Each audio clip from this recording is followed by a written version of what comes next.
प्यारे बच्चों, सुप्रभात। आशा करती हूँ कि आप स्वस्थ होंगे, मस्त होंगे और अपनी पढ़ाई को सुचारू रूप से कर रहे होंगे। जिन बच्चों ने अपना पहले का गृह कार्य पूरा नहीं किया है, वो बच्चे सभी अपनी जो हिंदी पुस्तिका है वो पूरी करें। तो आज आपके लेखन कौशल में जो समाचार लेखन या फीचर लेखन आपको एक आता है, तो आपने कक्षा 11वीं में भी किया था फीचर लेखन। तो समाचार लेखन का ही एक भाग क्या होता है, फीचर लेखन। आज इसके बारे में मैं आपको विस्तृत रूप से समझाती हूँ, जिससे आपको बार बार समझने की आवश्यकता ना पड़े। फीचर आप सुनते हैं, उसके फीचर अच्छे हैं। उसके फीचर अंग्रेजी भाषा का शब्द है जिसका मतलब क्या होता है, आकृति, आकार, ठीक है ना, जिसका मतलब आकृति या आकार। फीचर भी समाचार लेखन का ही एक अंग होता है। मनोरंजनपूर्ण ढंग से तथ्यों को प्रस्तुत करना ही फीचर लेखन है। अब आप एक तो समाचार पढ़ते हो, कोरोना वैश्विक महामारी से आज वहाँ पर इतने वो हो गया, इसको इतना को हो गए, इतने संक्रमित हो गए, इतने मर गए, ठीक है ना। लेकिन उसी का ही हमने कोरोना वैश्विक महामारी का अगर हमने फीचर बनाना हो तो हम क्या करेंगे, उसको मनोरंजनपूर्ण ढंग से हम उस तथ्य को प्रस्तुत करेंगे, जिसमें हम क्या डाल सकते हैं, हम चित्र भी डाल सकते हैं, चार्ट भी डाल सकते हैं, कार्टून भी डाल सकते हैं। तो जिसका उद्देश्य क्या होता है, पाठकों को सूचना भी देना, शिक्षित करने के साथ साथ समस्या का समाधान भी देना। फीचर लेखन में साहित्य और समाचार का संगम होता है। अब वैश्विक महामारी कोरोना किस स्तर पर फैल रही है, कितने लोग उससे संक्रमित हो चुके हैं, ये सब तो क्या होएगा, समाचार हो गया। और साहित्य का संगम मतलब उसको समाचार को हम अपनी रोचक पूर्ण भाषा के द्वारा कितना अच्छा प्रभावशाली बना सकते हैं, तो वो दोनों का जो संगम होता है वो क्या कहलाता है, फीचर लेखन कहलाता है। फीचर लेखन में क्या होता है, हम समाचार लेखन की तरह नहीं होता। समाचार लेखन में हमें जैसा हमने देखा सुना उसको हम उसी रूप से प्रस्तुत करेंगे, लेकिन इसमें हम कथात्मक शैली में लिखा जाता है। कथात्मक शैली का मतलब इसमें हम अपने विचारों का समावेश भी कर सकते हैं। आप अपने विचार भी, आपके क्या विचार है, क्यों हम ये महामारी इतने स्तर पर फैल रही है, इसको रोकने में हमारी क्या भूमिका हो सकती है, इसमें आप अपने विचारों का समावेश भी कर सकते हैं।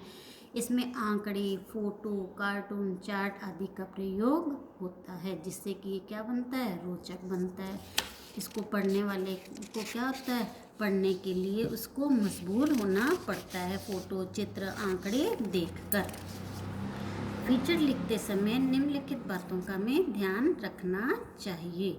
फीचर के जो पैराग्राफ होते हैं वो हमेशा छोटे होने चाहिए। फीचर वैसे तो 200 शब्दों से लेकर 1000 शब्दों तक का भी हो सकता है, 2000 शब्दों तक का भी हो सकता है, लेकिन जितना ज़्यादा बड़ा होगा उतना ही क्या होएगा, उसको पढ़ने में आपको आनंद की अनुभूति नहीं होगी। तो फीचर के पैराग्राफ छोटे होने चाहिए। एक पैराग्राफ में एक पहलू पर ही फोकस होना चाहिए। मान लो आप महामारी कोरोना के ऊपर फीचर लिख रहे हो, तो आपका एक फीचर का जो पहला पैराग्राफ उसमें सिर्फ आप ये बीमारी कैसे आई, कहाँ से आई, ठीक है, उसको। दूसरे में आपने भारत में ये कब आई, कब आपने, इस तीसरे में आपने उसका डाटा देख करके हमारे कितने मार्च महीने में कितने संक्रमित थे, अप्रैल में कितने थे, ये सब। तो हर पैराग्राफ है वो पहले वाले पैराग्राफ से जुड़ा हुआ होना चाहिए। किसके साथ, सहजता के साथ। यानी कि जब पढ़ने वाला हो उसको पहले पैराग्राफ, दूसरा पैराग्राफ, तीसरा पैराग्राफ, चौथा पैराग्राफ पढ़े तो उसका उसके साथ लिंक बना रहे, वो सहजता के साथ उसके साथ जुड़ा रहे।